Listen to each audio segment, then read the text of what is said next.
Ça, c'est du domaine du sacré. C'est-à-dire qu'il faudrait que vous-même, vous fassiez cette expérience. Pardonnez-moi, j'ai débordé d'une minute, de 2 minutes, mais voici, j'ai fait l'effort de respecter les consignes de mes ancêtres. Ils m'ont dit désormais, je dois parler en 30 minutes. Voilà donc brièvement le domaine des connaissances. Et dans ce domaine des connaissances, nous avons le secret et le sacré, et que la connaissance, c'est elle qui vous donne la vie. La connaissance, c'est quoi? Connaissance égale transformation. Et quand on parle de transformation égale rentrer en possession des secrets de la vie pour vous permettre de vivre en harmonie avec le tout. Aujourd'hui, le nombre que je vous ai révélé, c'est le nombre 8. Lequel nombre 8? Je l'ai pris à partir de notre masque, le masque des Gallois. Voici donc, brièvement, défini les véritables connaissances derrière le secret et le sacré. Avez-vous des questions?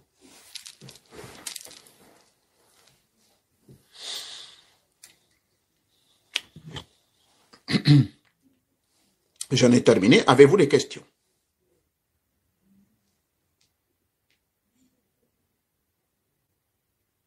Donc, désormais, ça va être comme ça. Je vais respecter la consigne des grands maîtres. Ils m'ont dit juste 30 minutes. 30 minutes suffiront pour que le peuple te comprenne. Et ensuite, demande-leur de poser des questions. Battery, 70%. Samsung Galaxy S7 Edge, connected. Bien, je vais examiner donc les questions.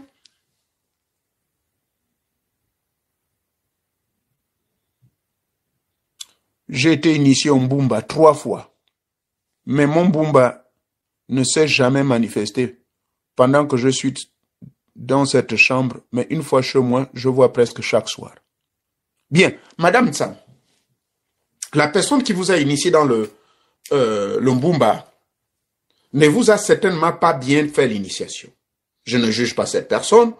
Je répète, au vu de votre expérience, et quand je lis votre message, ça veut dire que la personne qui vous a fait ce Mbumba-là ne l'a pas fait correctement. Parce qu'il est impossible que lorsque vous eussiez fait, que vous ayez reçu cette initiation du Mbumba, que vous ne voyez absolument rien. Donc, le conseil que je vous suggère, ne vous découragez pas, repartez vers la personne qui vous a initié et discutez avec elle à tête reposée. Et dites-lui, voilà ce que j'ai constaté. Si c'est une personne compétente, elle reconnaîtra son tort et elle va vous relancer dans l'initiation. Tiens, pour votre information, pour toute personne qui veut s'initier à faire l'initiation, qui est intéressée à se faire initier dans le Mbumba, normalement, il faut vous confier aux personnes qui sont vieilles, les personnes qui n'ont plus d'activité sexuelle, je vous informe. Il faudrait que ce soit une maman qui n'a plus d'activité sexuelle de sa vie. Ou encore une jeune fille qui est vierge. Oui, j'en connais des jeunes femmes. J'ai connu une qui avait 27 ans, l'étant qu'au vierge, qui avait l'habitude d'initier les gens. Ça, c'est la condition numéro 1. Et de 2, l'initiation Mbumba ne se fait pas n'importe quelle saison. Ça ne se fait pas, il faut bien regarder en Afrique, chez nous, surtout le cas du Gabon, vous ne devez pas faire ça, par exemple, en saison de pluie. Donc, il y a certaines initiations qui se font à certaines saisons. Le Ndjembe se fait en saison sèche, généralement.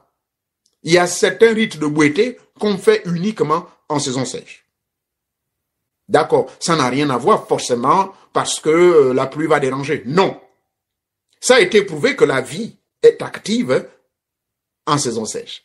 Mais tout comme en Europe, la saison sèche ici, c'est ce qu'on appelle l'été. Il y a le soleil, il y a la vie, les arbres vivent. Voilà pourquoi la plupart des grandes initiations au sein des loges maçonniques et autres se passent durant cette période.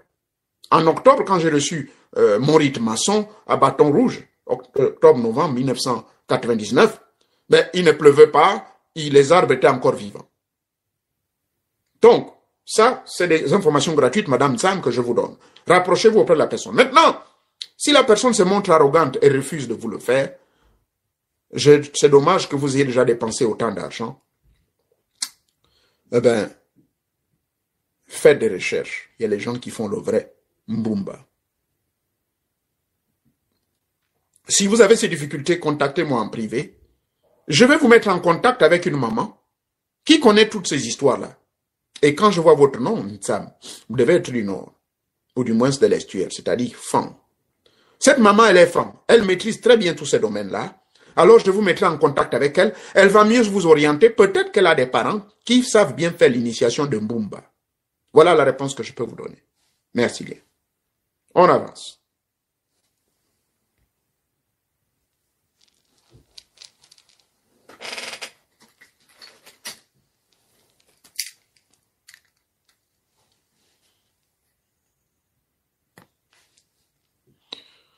La définition du troisième P, c'est le perfectionnement ou la perfection. C'est le P qui vous permet de maintenant vivre la phase expérimentale. Le premier P, je disais, c'est la purification, c'est la préparation. Vous vous préparez, c'est-à-dire que on vous donne des enseignements. Et ces enseignements-là vous ouvrent. En quelque sorte, c'est tenter à vous ouvrir votre troisième œil. C'est à travers l'élixir des Jouvence que l'apôtre Paul appelle l'alchimie spirituelle. Et cette alchimie spirituelle, c'est la destruction du vieil homme. Et ensuite, vous passez à la purification. La purification, c'est une période qui est plus sanctionnée par des ascèses initiatiques. C'est un ensemble d'interdits. On vous dira, ne faites plus ceci, ne faites pas cela, pour mieux balayer votre passage, pour permettre votre divinité de sortir, pour permettre votre âme, enfin, de sortir. Parce que vous devez vivre la seconde mort, la mort initiatique. Donc, la mort initiatique consiste pour vous de réveiller l'âme qui est endormie. Parce que chacun de vous a une étoile, comme on le dit chez l'Onganga. Votre étoile a été brouillée, ou elle n'est pas brouillée, ou bien cette étoile dort. Et quand elle dort, c'est votre âme, c'est votre divinité. Donc, il faut passer donc par la véritable connaissance secrète pour pouvoir vous éveiller afin d'arriver au sacré. Maintenant, le troisième P, c'est la résultante donc de du deuxième P, puisque quand vous avez préparé le chemin par des alchimies spirituelles, par la destruction du vieil homme, ces ascèses initiatiques que vous avez observées, dont le troisième P qui n'est que le P qui correspond à la perfection. Comment on parle de la perfection? Mais c'est le stade où maintenant, votre corps physique a subi tellement des agressions initiatiques, votre corps divin est maintenant prêt à sortir. Donc, le troisième P, c'est la sortie de votre corps divin, c'est-à-dire sortir en vampire, comme on le dit chez nous en Afrique. Vous allez donc expérimenter maintenant cette phase de pouvoir maîtriser la matière. Donc, maîtriser la matière veut dire vous sortez en esprit, et quand vous sortez en esprit, vous avez accès à d'autres planètes, vous avez accès à d'autres connaissances dans le plan tridimensionnel. Vous êtes donc en connexion directe avec les esprits de l'au-delà, avec les maîtres invisibles, avec vos ancêtres, avec toute une multitude de rencontres que vous aurez à faire hors de votre corps physique. Et ça s'appelle le P. P, perfectionnement. Le perfectionnement veut dire que ça ne veut pas dire que vous êtes parfait à 100%, mais vous avez compris le monde du parfait. Le monde du parfait, c'est lorsque vous avez compris que vous êtes une divinité, que vous êtes un Dieu au milieu ou au rang des dieux. Vous êtes maintenant un Dieu qui se réjouit d'être au milieu de Dieu. Parce que là, quand vous faites cette expérience de séparation corps-objet, votre esprit sort de votre corps physique, vous le voyez consciemment abandonné sur le lit ou sur le sol, et vous allez dans d'autres dimensions. Au-delà de 0 jusqu'à 50 km la planète Terre, et là, vous serez directement en connexion avec vos parents qui sont dans le royaume des morts. Et c'est là vous comprendrez qu'en réalité, la mort n'est que la destruction de la matière, puis poussière, tu es poussière, mais que les âmes de ces derniers sont dans le monde du royaume des morts. Et dans ce royaume des morts, vous allez découvrir beaucoup d'autres secrets qui vous amèneront dans le domaine des arcanes secrètes, c'est-à-dire ces arcanes secrètes qui vous amènent au domaine du sacré. Et là-bas, vous allez subir d'autres initiations. Donc, P veut dire perfectionnement ou perfection. Et cette perfection veut dire vous commencez maintenant à biloquer hors de votre corps physique en vue de faire certaines expériences. Ça veut dire que c'est la phase de la connaissance sacrée expérimentale.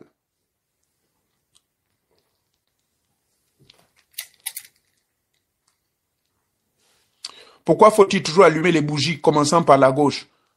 Allez-y lire le livre La lumière sur le royaume.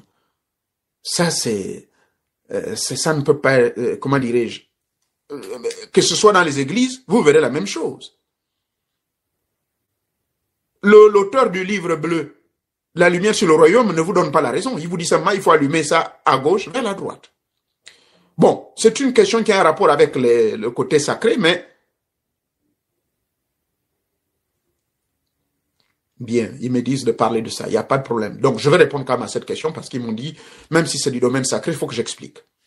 Bien, la logique de la circulation des énergies cosmiques célestes, quand ça part du haut vers le bas, c'est souvent par la gauche et aller vers la droite. Parce que la droite est la finalité de la manifestation du pouvoir divin. Les chrétiens disent, et Jésus-Christ est allé dans les cieux et assis à la droite du Père. Donc, on s'assoit à la droite du Père, c'est lorsqu'on a acquis tous les pouvoirs et qu'on est aisé, car la droite symbolise simplement l'acquisition de tout. D'accord? Bon, la lumière, je répète qu'on allume d'abord la bougie à gauche, c'est pour permettre une circulation normale, parce que si vous allumez la bougie normalement, on ne l'allume pas comme ça et puis aller directement, non. Je ne sais pas si le monsieur explique ça dans la lumière sur le royaume. Voilà comment on allume la bougie. Et généralement, on l'allume toujours debout. D'accord? Ça part d'ici. Vous ne pouvez pas allumer comme ça, là. Non. Ça part du haut vers le bas. Je répète. Du haut vers le bas. Et ensuite, vous partez à gauche. Et vous partez à droite. C'est tout. Vous avez compris? Pourquoi? Que ton pouvoir descend. Et c'est comme ça. Ça part du haut et ça va d'abord à gauche pour finir à droite. La question, pourquoi on vous demande de toujours dormir au côté gauche? Allez-y poser la question, docteur. On vous recommande de dormir toujours sur votre côté gauche. Le côté gauche a beaucoup de mystères.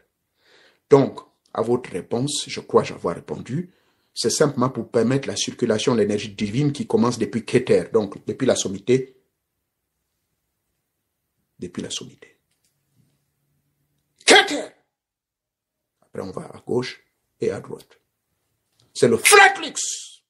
Gauche vers la droite. C'est tout. Bien, j'en ai terminé. Nous allons nous retrouver. Oh là là. Lisez les livres, puisque vous posez la question sur la signification de la croix Ankh, mais je vous ai dit c'est la vie. Maintenant, rentrez dans les détails, lisez les livres, comment on appelle ça, de la Kabbale, comment on appelle, sur les histoires du peuple kémite. On va vous expliquer la croix Ankh. D'accord? Quelle est la vraie signification de la croix Ankh? Je vous ai déjà dit, c'est la croix de la vie, c'est ça.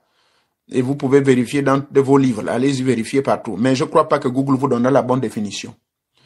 Quelle posture tenir pour être en contact avec les entités de l'eau? Vous voyez? Est-ce que vous vous invoquez? Voilà le genre de questions, par exemple, qui font partie du domaine du secret. Vous me demandez quelle posture il faut adopter quand vous voulez parler avec les entités de l'eau. Quelle entité de l'eau vous faites allusion? Parce qu'il y en a plusieurs. Voyez-vous? Là, par exemple, ça c'est une question du rapport avec le sacré. Moi, j'ai travaillé avec les entités des eaux. Je vous l'ai dit, je ne l'ai jamais caché. Allez-y voir ma biographie. J'avais un portefeuille. Et d'ailleurs, un portefeuille qui m'avait été envoyé par Madame Carrel en 1975 et un autre portefeuille qui m'avait été envoyé en 1979. Celui-là, je l'ai reçu quelque part, je vous l'ai dit, dans la zone d'Omboué. Et un autre qui m'avait été envoyé depuis le lac Nougou, mais c'est quelqu'un qui avait fait la mission pour moi. Mais ces portefeuilles ont un rapport avec les femmes des eaux, les esprits des eaux. Ce que vous appelez Mami Wata. Les Mami Wata sont des entités également de l'eau. Les ondines, qui sont des entités élémentaux ou élémentales, puisqu'on parle d'une entité, ces esprits élémentaux ou génies familiers, qui pour certains sont fabriqués par l'homme, et d'autres sont détentrices ou gardiennes des éléments de la mère nature. Donc, l'eau, là vous me parlez de quels éléments là? Vous me parlez de quels esprits? Vous voyez? Donc, il faut faire très attention quand vous posez vos questions. Je ne peux pas répondre à une question pareille quand vous me dites quelle posture adopter pour entrer en contact avec les entités de l'eau, car il y en a plusieurs.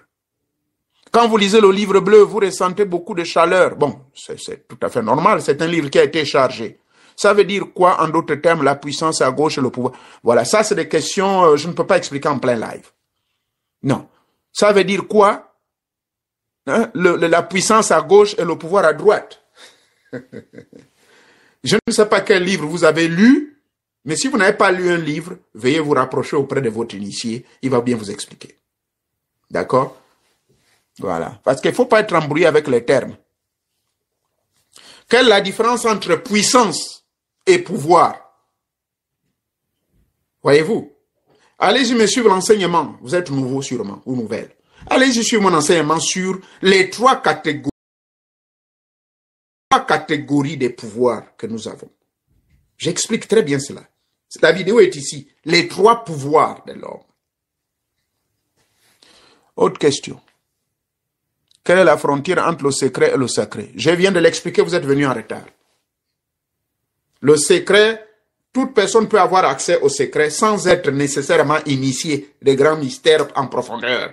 Par contre, le sacré, c'est celui qui a non seulement les secrets, mais il a réussi à avoir accès aux arcanes secrètes et est détenteur de tous les pouvoirs et vibre en harmonie entre le monde immatériel et le monde matériel. Là, il est du côté du sacré, car quand on parle du sacré, ça peut vous tuer, ça amène la mort. Mais le secret, pas nécessairement. Il y a secret et secret. Le secret devient sacré, c'est lorsque ça mène à la mort. Mais aujourd'hui, est-ce qu'il y a secret? On voit des francs-maçons qui exposent leurs connaissances sur YouTube. On voit des hommes de Bouété qui viennent exposer maintenant le Bouété. Il y a quelqu'un qui m'a invité. Je sais qu'il a été dessus. Vous en souvenez, il y a une émission, m'avait demandé d'aller parler du Bouiti. Je suis un initié du Bouiti, je voulais parler uniquement du Bouiti du Zumba. Mais j'ai discuté avec certains aînés et avec mes initiateurs. Ils m'ont dit, diantre, de quelle audacité oseras-tu parler du Bouiti? J'ai dit non, je vous laisse moi parler des aspects extérieurs. Extérieur de quoi? Le ngombi? Tu veux parler du ngombi, la harpe sacrée? Mais tu peux leur dire, la harpe sacrée, c'est un instrument qui vous est donné au retour de votre voyage astral. Et puis voilà. Mais puis ce n'est pas tous les initiés qui viennent avec cette harpe sacrée. C'est vrai que 90% des cas viennent avec la harpe. Moi, personnellement, je ne suis pas venu avec une harpe. On vous donne des instruments, ça dépend de ce que le maître va vous dire. Bref, les gens m'ont dit carrément, niet. Vous voyez? Pourquoi? Mais parce que le véritable Bouiti, surtout quand il s'agit du Bouiti du Zumba ou de Ndia, il y a des choses qu'il ne faut pas dire. Alors, ici, c'est un exemple typique, vous parlez du creuset qu'il y a entre le secret et le sacré. Mais vous verrez que pour certains, ils font la confusion. Ils pensent que c'est pareil. Non, c'est pas pareil. Un secret vous permet de réussir dans la vie. Hein? Je vous ai donné l'exemple sur l'iboga. Vous mélangez l'iboga avec l'orange. Et quand vous mélangez ça avec l'orange, il y a un rituel qu'il faut faire. Je vous ai dit, il y a quelqu'un qui m'a permis d'avoir accès au secret de l'iboga. C'est des connaissances qui datent de plus de 3000 ans, avant même que les gens s'initient dans le Bouiti chez nous en Afrique, au niveau du Gabon. Mais l'iboga existait déjà. Donc l'iboga mélangé avec l'orange, par exemple, ça c'est un secret. Quand vous mélangez ça avec l'orange, il y a un rite qu'il faut faire. Et ce rite va vous permettre de vous désenvoûter et vous permettre d'attirer l'argent. Il y a encore d'autres rites. Vous mélangez la feuille du diable avec l'iboga. Ça, c'est un exemple encore du secret. Mais, les secrets, si vous voulez, ce sont des astuces. Ce sont des petits fétiches qu'on vous donne. Parce que l'homme blanc a défini le fétiche comme étant la sorcellerie. C'est faux. Le fétiche est tout simplement un ensemble d'astuces que tout initié sorcier de la tradition africaine met à votre disposition. Il a déjà manipulé par les phénomènes de la talismanie pratique et met à votre portée ce fétiche-là. Et ce fétiche, donc, va vous permettre de déclencher certains éléments de la nature. Là, c'est des secrets. Le secret veut dire des connaissances qu'on vous donne pour réussir. Mais le sacré, vous vivez ce secret. Le sacré, vous êtes présent dans les plans tridimensionnels, à la fois dans le plan matériel. Donc, votre humble serviteur qui vous parle, qui est assis là, je suis dans le monde du sacré. Et c'est ce sacré qui m'a permis de venir parler avec vous ces histoires. Moi, je ne me prépare pas. Mais c'est au cours de mes visions, quand je dormais, les entités m'ont dit, voilà, va leur parler un peu de ceci. Va leur faire la distinction entre, parce que les gens font trop la confusion entre le secret et le sacré. Ça n'a rien à voir. Un véritable initié vous dira que ça, c'est du domaine du sacré, mon petit. Je ne veux pas t'amener là-bas. C'est comme je m'ai posé la question sur les génies de l'eau. De quel côté il faut faire quoi là. Mais les génies de l'eau, il y en a une multitude. Au niveau où je suis, je vous dis, il y en a une multitude. Moi, il y a des gens qui sont nés dans des eaux. Je suis une femme des eaux, je suis un homme des eaux. Mais qu'est-ce que cela veut dire? Mais il y a aussi des entités des eaux. En dehors de Mami Wata, il y a d'autres entités. En dehors de ces entités, il y a, par exemple, la maman Lilith. Pourquoi on dit qu'elle est la maîtresse, le chef de tous les esprits des eaux? Et il y a certains qui sont allés par mentir que c'est la femme du diable. Qui vous a dit que le diable a une femme? Qui vous a dit que les esprits ont besoin de femmes ou de maris? Vous voyez? Donc, il y a trop de choses qui se disent. Et s'il n'y a que le domaine du sacré, c'est-à-dire que quand vous-même, en esprit, vous parlez avec ces esprits-là, ils vous disent, voilà. Ça, c'est le côté sacré. Donc, résumé, secret, n'importe qui peut avoir accès au secret. Les présidents qui dirigent et matent les peuples, qui tuent les gens n'importe comment, ils ont accès à certains secrets. Mais est-ce que ces secrets leur ont permis d'être au sacré? Parce que si ces présidents avaient le domaine du sacré, c'est-à-dire que si c'est des gens qui connaissaient vraiment le côté sacré, où il ne faut pas faire ceci, cela, les conséquences avec mort, puisqu'il y a certains présidents qui ont signé des pactes avec certaines femmes et ils n'ont pas respecté ces secrets. Et quand vous ne respectez pas le secret, en fait, quand vous mourrez, le fait d'avoir ne pas respecté le secret, c'est-à-dire que vous avez violé le côté sacré. Et pourtant, c'était des hommes qui avaient tous les secrets du monde. Je connais au moins 3 présidents comme ça en Afrique,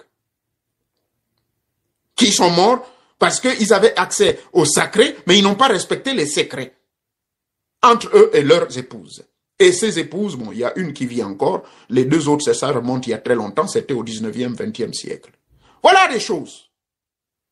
Donc, voilà la réponse que je peux vous donner.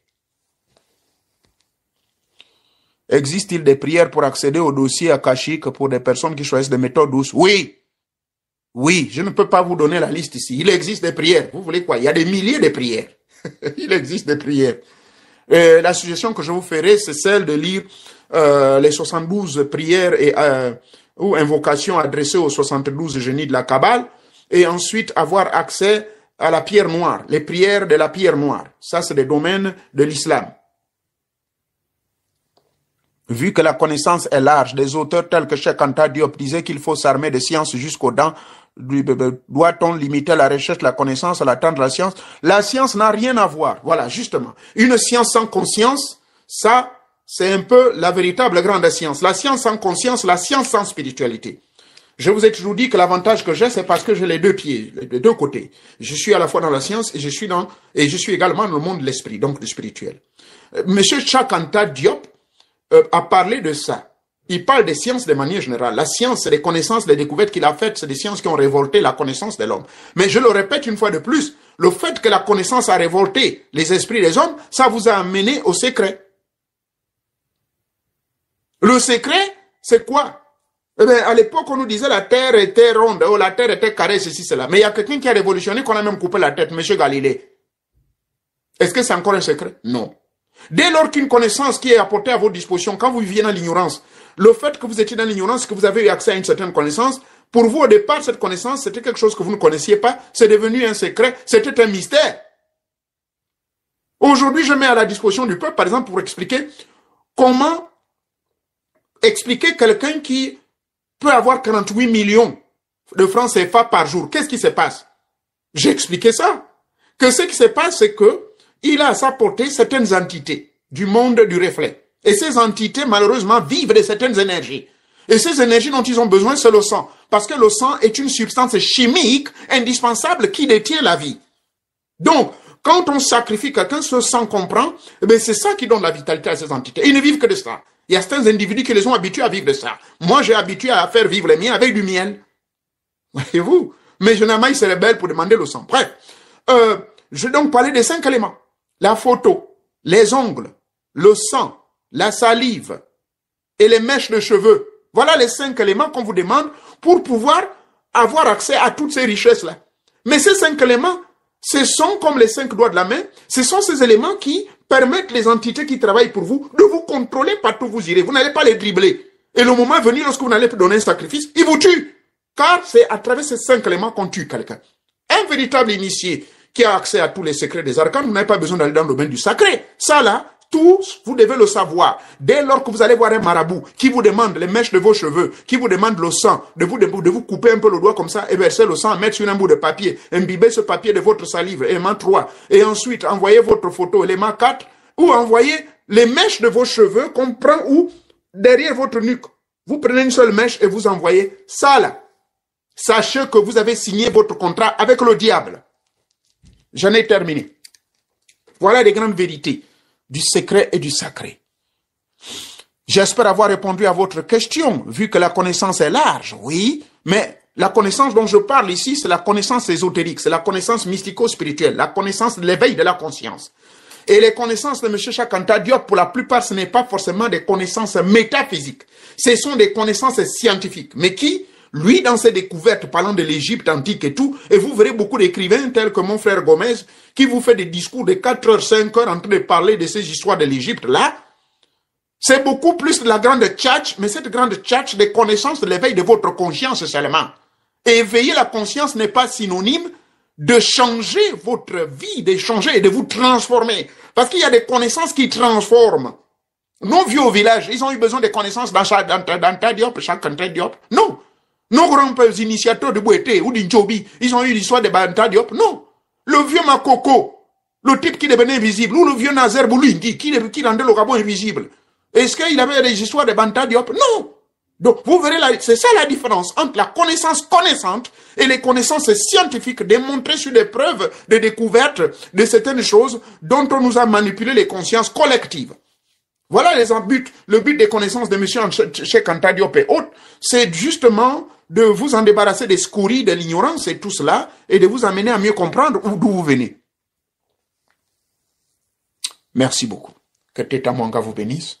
Je vais vous quitter et que la lumière divine vous frappe et que ces connaissances puissent éveiller vos âmes. Merci beaucoup, merci beaucoup, merci beaucoup, merci beaucoup, merci beaucoup.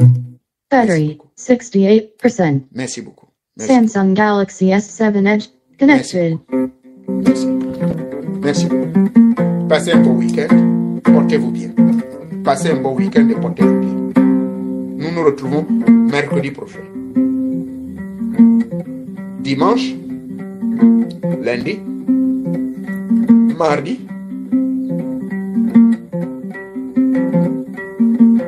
3 jours de silence. Ne m'appelez pas, pas du tout. Donc, on se retrouve mercredi. Mais, j'ai des vidéos qui sont déjà préenregistrées.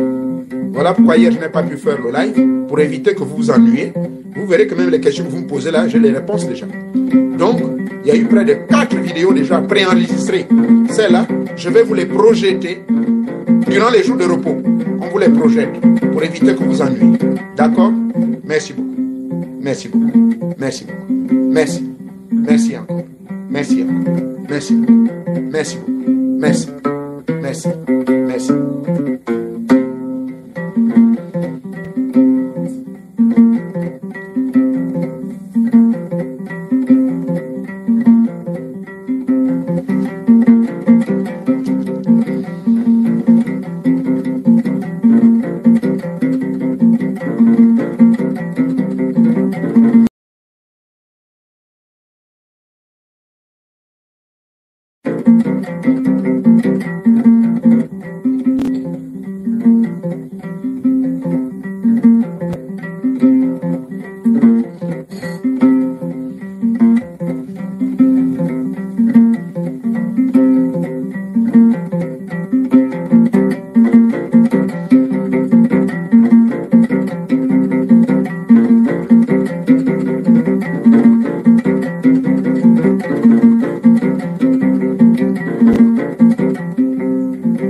Merci. Merci. Passez un très bon week-end et nous nous retrouvons soit mercredi ou jeudi. Que telle la volonté de Teta Mwanga di Banga Banga. Soyez entre-temps bénis et soyez sages. Et s'il vous plaît, veuillez suivre toutes les vidéos que je sors. C'est toute une grande vidéothèque qui est à votre disposition. Des milliers de vidéos. Toutes les questions que vous posez, vous les trouverez là-dedans. Et ensuite, je ne prétends pas détenir la grande connaissance qui va dépasser je ne sais trop qui. Les connaissances que je viens partager avec vous, la plupart, je ne les lis pas, je ne les ai pas lues. 98%, ce sont mes propres expériences, mes propres pèlerinages, c'est-à-dire mon propre bâton de pèlerinage qui me permet de rentrer dans le monde du sacré en connexion avec mes ancêtres, sous couvert de mes méditations profondes, pranayamaïques, ou du pranayama, ou encore tout simplement mes méditations où je fais mes voyages astraux et de là je reçois cette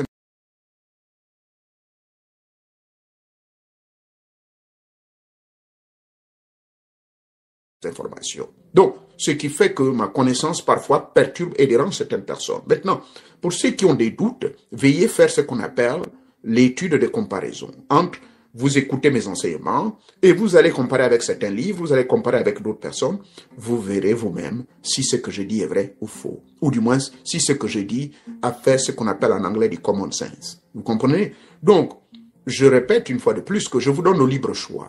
Pour ceux qui sont chrétiens, ils connaissent le passage de 1 Thessaloniciens, chapitre 5, le verset 21.